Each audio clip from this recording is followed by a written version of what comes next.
¿Alguna vez han pensado que todos vivimos en función de los logros? Que cada reunión de trabajo, cada conversación con amigos y cada publicación en redes sociales es como una compilación de los mejores momentos, en donde todo va perfecto siempre, los sueños se están cumpliendo y los proyectos van tranquilamente hacia las metas. El problema con eso es que estamos dejando por fuera la otra mitad de la vida y del trabajo, esa parte llena de errores, que por vergüenza, miedo o ego no le contamos a nadie, pero que en realidad tiene las lecciones más poderosas para crecer y mejorar.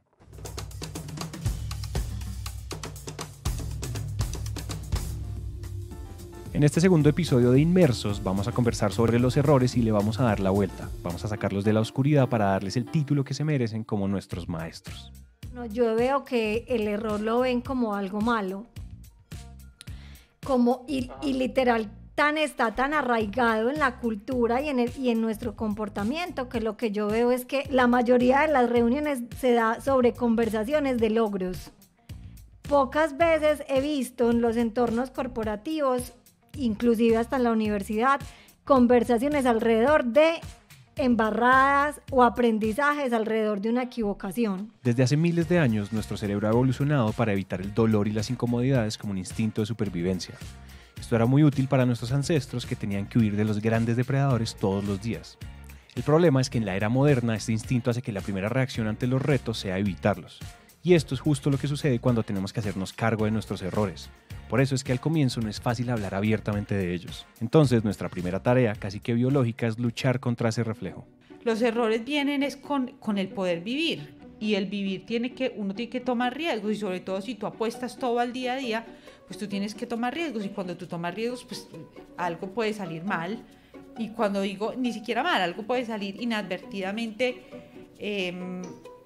digámoslo, por fuera de los márgenes comunes. El cometer errores es una posibilidad siempre cuando uno hace las cosas diferente. Normalmente las personas que hacen siempre lo mismo son menos propensos a cometer errores. Algunas personas dicen que la única forma de no cometer errores es no haciendo nada, pero eso no es verdad, porque piénsenlo, a veces no hacer nada también es un error. Entonces lo primero que tenemos que entender de los errores es que son inevitables. Por eso el error más grande sobre los errores no es cometerlos, sino esconderlos como un esqueleto en el armario. El error que cometemos al no contar los errores y no visibilizarlos es mucho más grande porque nos perdemos una cantidad de posibilidades de aprendizaje, de capitalización de ese nuevo conocimiento. Lo primero que me enseñaron mis papás fue cuando la embarres, pues lo más fácil es que tú llegas y te adelantas y cuentas que la embarraste. Después de la verdad no hay nada. Yo digo, diga la verdad, diga lo que pasó. Y después de eso no hay nada, nada, nadie le puede venir a decir una cosa distinta porque no hay nada. Y de hecho, siempre cuando en protección de eso se habla mucho en protecciones ya está casi que institucionalizado como mi mejor error o el que se equivoca siempre, o cuando hacemos premiaciones en el equipo, el que se equivoca siempre, todos voltean a verme, pero es básicamente por eso, porque yo no me avergüenzo de las equivocaciones. A veces uno se equivoca, claro, porque cuando tú tomas riesgos, uno se equivoca, pero cuando uno toma esos riesgos de una manera, digámoslo, adecuada y con convicción de lo que realmente uno está haciendo, los resultados, aunque sean malos, dejan satisfacción, no dejan ese huequito ahí de uno decir, ese remordimiento, esa sensación que no lo deja uno vivir. Para mí el error solamente es castigable cuando tú realmente no te haces cargo, tratas de pensar que el error, que tú erraste porque alguien más tuvo un que hacer en eso, y como pensamos que hay un tercero que tiene parte de la responsabilidad, pues nunca realmente lo tomamos a full como nuestro para poder evolucionar. Ese reconocer que me equivoqué, que lo pude haber hecho mejor, es parte fundamental de cualquier proceso. Entonces, una compañía que se declara innovadora, esto es lo primero que tiene que eliminar. Ese temor a equivocarse, ese temor a reconocer el error, ese temor a sacar por debajo de la mesa y de los cajones los errores. Con esto que estamos diciendo, es muy fácil decir que uno tiene que perder el miedo a equivocarse. Y sí, es cierto que deberíamos tomar riesgos. Pero concentrémonos un momento en la palabra miedo. El miedo tiene una connotación negativa, sin embargo es una de las emociones más útiles que hemos tenido como especie. Para darles el ejemplo más clásico, gracias al miedo fuimos capaces de huir de tigres, leones y otros depredadores en vez de enfrentarlos. Entonces yo les pregunto, ¿cómo sería un profesional sin miedo? La respuesta es simple, sería un irresponsable, pues un punto muy importante es que convivir con el error no significa que lo busquemos a propósito. Entonces, y no es decir que es que equivoquémonos por deporte. Yo creo que uno no se puede acostumbrar a cometer errores. Yo creo que ese es un grave error. Pues que yo tampoco me la puedo pasar errando en la vida, porque pues está bien que errar es de humanos, pero pues tampoco uno puede error sobre error, sobre error, sobre error, y no aprender y no mejorar las cosas en el camino porque simplemente uno no evoluciona. Cuando uno pierde el miedo completamente es que se debe preocupar realmente, porque el miedo ayuda también a que uno sea consciente que está haciendo las cosas bien. En otras palabras, el mensaje más grande de este episodio es que una cultura en donde hablamos del error es en realidad una cultura de excelencia. Porque es imposible ser excelente si no acumulamos nuestros errores y aprendemos de ellos colectivamente. Por eso el siguiente paso después de la conversación es la sistematización. Y para eso hay dos ejemplos muy interesantes.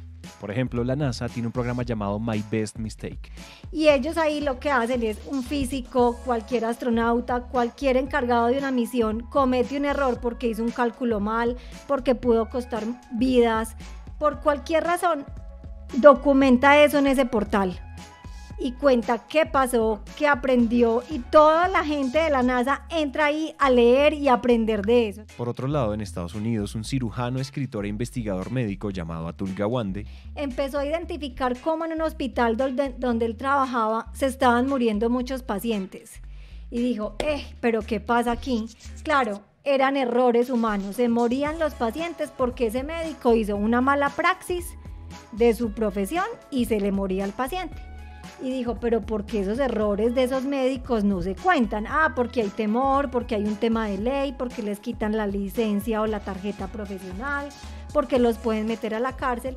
Y él creó unos espacios súper bonitos que son unas reuniones, donde esos médicos y enfermeras se reúnen a conversar de sus errores. Esas reuniones están, digamos que, blindadas de un tema legal y todo lo que se hable ahí se queda ahí.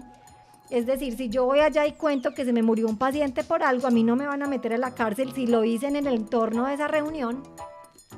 Y solo esas sesiones, solo esas reuniones de conversación del error disminuyó el 40% de la mortalidad en esos hospitales. Lo más interesante de esto es que Protección también tiene herramientas como esta. Nosotros desde Innovación empezamos a trabajar unos espacios que se llaman las tardes de embarradas. Y esas tardes de embarradas ya las llevamos a un escenario un poco más digital, que es un microblog que tenemos que se llama Mi Mejor Error. Entonces ahí la idea es, y la invitación ¿cuál es? Es atreverse a contar los errores ahí, atreverse a que el otro se entere de cuál fue mi error y aprenda de eso, atreverse a contar y hacer el esfuerzo de conectar ese error que cometiste con un aprendizaje. Porque es muy chévere cuando yo digo, listo, me equivoqué en esto, no lo hice mal, lo hubiera podido hacer diferente, pero ¿qué aprendí de esto? Esas reuniones o espacios para hablar de los errores, entonces pueden ser sesiones de equipo, los grupos primarios para hablar en retrospectiva, es decir, ¿qué pasó con este proyecto? Y eso se usa mucho en las metodologías ágiles. Al final del proceso, como sentarse a pensar. Hacer la retrospectiva, ¿qué pasó? ¿Qué aprendí? ¿Dónde fallamos? ¿Dónde pudo haberse evitado este error? ¿Cómo lo podemos hacer mejor? ¿Cómo podemos optimizar tiempo o esfuerzo? ¿O qué puedo hacer mejor para no cometer ese error que de pronto sucedió? Pero también hay unas reuniones que se llaman las reuniones como pre-mortem, no la post-mortem cuando se acabó el proyecto, sino antes. Y esa reunión lo que nos invita a pensar es de forma prospectiva, es si yo hago esto y lo voy a llevar a un tema, por decir algo transaccional, un servicio transaccional, si yo saco esta transacción y no le pongo un protocolo seguro, ¿qué me puede pasar? Que le roban la identidad a mi cliente, que pueden hacer un fraude. Entonces, esas reuniones de prospectiva también nos ayuda a prevenir los errores, a decir, venga, si yo no tengo en cuenta A, B y C, seguramente van a pasar estas cosas. Entonces es una herramienta muy chévere Y no con esto quiero decir que es que los errores hay que evitarlos a toda costa, porque es que el error también trae un aprendizaje, pero hay errores pues que también nos pueden salir muy costosos. Para finalizar este episodio les queremos dejar un reto, y hoy el reto es a través de nuestro microblog Mi Mejor Error. Atreverse a contar los errores ahí, atreverse a que el otro se entere de cuál fue mi error y aprenda de eso, atreverse a contar y hacer el esfuerzo de conectar ese error que cometiste con un aprendizaje. Como escucharon, el reto con este episodio es muy sencillo. Hablemos de nuestros errores y hagámoslo en clave de aprendizaje. Yammer puede ser un muy buen lugar para empezar. Vivir en un mundo o en una familia o en una organización donde hablamos libremente de nuestros errores es como conducir un carro en la oscuridad, pero con las luces prendidas.